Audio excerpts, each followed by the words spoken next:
بلکہ اس کے ساتھ ساتھ قبائلی تعصب کو ختم کیا گیا،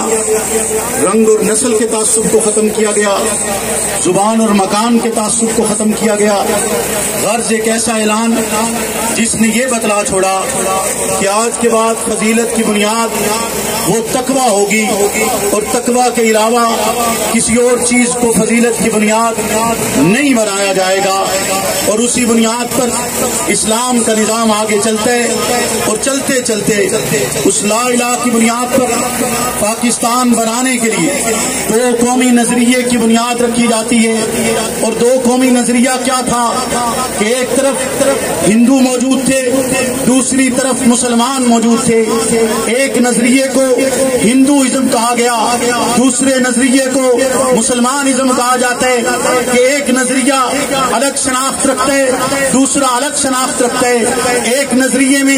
بتوں کی عبادت کی جاتی ہے، دوسرے نظریے میں ایک الہ واحد لا شریک کو نہ صرف مانا جاتا ہے، اس کی اطاعت اور عبادت کی جاتی ہے۔ غرض یہ دو قومیں ایک پلیٹ فارم اور ایک مرکز پر اکٹھی نہیں رہ سکتی ہیں، ان کے لیے جدا جدا علاقہ موجود ہونا چاہیے، ان کے لیے جدا گانا عبادت کا نظام، اور اس میں کسی بھی قسم کی کوئی رکاوٹ نہیں ہونی چاہیے۔ ان کا الگ سسٹم ہے، آپ کا الگ نظام ہے۔ اسی نظام کے تحت پاکستان کی بنیاد رکھی گئی کہ دو قومی نظریہ، ایک طرف ہندو تو دوسری طرف مسلمان، ایک طرف تم بستے ہو تو ایک طرف ہم بسیں گے۔ ہم اپنی طاقت اور قوت کے ساتھ اپنے اس نظام پر قائم رہیں گے جس نظام کو رسالت بنا حضرت محمد رسول اللہ صلی اللہ علیہ وسلم نے بنایا تھا۔ اور یاد رکھیے، آزادی کا مطلب قطعاً یہ نہیں بتلایا جاتا کہ آزادی کا مطلب دوسرے کے حقوق کو سلب کرنا ہے۔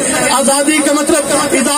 اظہار رائے کی بنیاد پر کسی کو تکلیف دینا ہے، اظہار رائے کی بنیاد پر آپ کسی کے ساتھ ظلم اور زیادتی کرنا شروع کر دیں، ایسا نہیں ہوتا۔ انصاف کا تقاضا یہی ہے، نظام کا تقاضا یہی ہے، قانون کا تقاضا یہی ہے، اسلام کا تقاضا یہی ہے، پاکستان کا تقاضا یہی ہے کہ اظہار رائے کی آزادی ہے، لیکن صرف اپنے حقوق کے لیے۔ قطعاً اظہار رائے کی آزادی اس بات کا حق نہیں دیتی کہ آپ دوسرے کے حقوق کو پامال کریں گے، اس بات کی اجازت نہیں دیتی کہ آپ دوسرے کی معتبر شخصیات پر الزام تراشی کریں گے، آپ دوسرے کے اوپر طعن و تشنیع کریں گے، آپ دوسرے کے اوپر طرح طرح کی آوازیں کسیں گے۔ اسلام آپ کو قطعاً ایسی اجازت نہیں دیتا، پاکستان آپ کو قطعاً ایسی اجازت نہیں دیتا، پاکستان آپ کو آزاد کرتے۔ یاد رکھیے، آزادی فضاؤں میں کھلی ہوئی ہوتی ہے، آزادی سونگی نہیں جا سکتی۔ آزادی ایک ایسی حص کا نام ہے،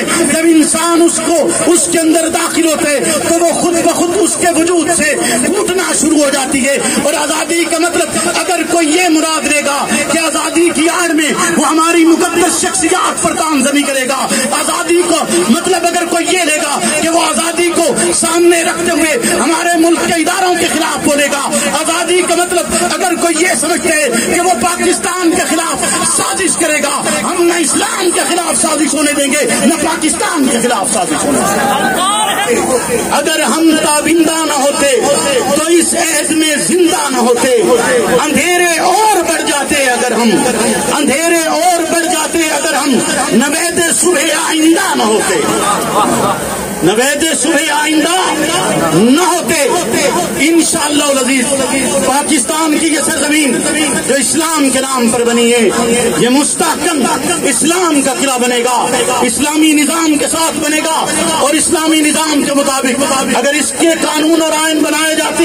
تو اس کی پاسداری کرنا ہر ایک فرد پر لازم ہوگی، اس کی پاسداری کرنا ہر ایک طبقے پر لازم ہوگی، اس کی پاسداری کرنا ہر ایک فرد پر اور ہر ایک مذہب اور ہر ایک مسلک پر لازم ہوگی کہ جو قوانین پاکستان میں بنائے گئے، اور میں یہ کہنا چاہوں گا کہ پاکستان میں بنائے جانے والے قوانین متا کو یہ سمجھے کہ وہ سمجھے کہ اس کی پسند کے مطابق بنائے جاتے ہیں، یا کوئی یہ سمجھے کہ اس کے خلاف بنائے جاتے ہیں۔ میں اگر یہ کہوں تو بیجا نہیں ہوگا کہ ان قوانین پر نہ کے جشن بنتا ہے اور نہ ہی ان قوانین کی مذمت بنتی ہے۔ یہ قوانین ملک پاکستان کے استحکام کے لیے بنائے گئے اور ان قوانین پر عمل درآمد ہوگا، اور اگر ایسا کوئی کام کرنے کی کوشش کی گئی جس سے پاکستان کے آئین اور قانون کو خطرہ لاحق ہوا تو آج کا یہ اجتماع بہت مختصر سمجھیے، انشاءاللہ العزیز اسلام آباد اور راولپنڈی نہیں پورے پاکستان کی سڑکوں کو جام کیا جائے گا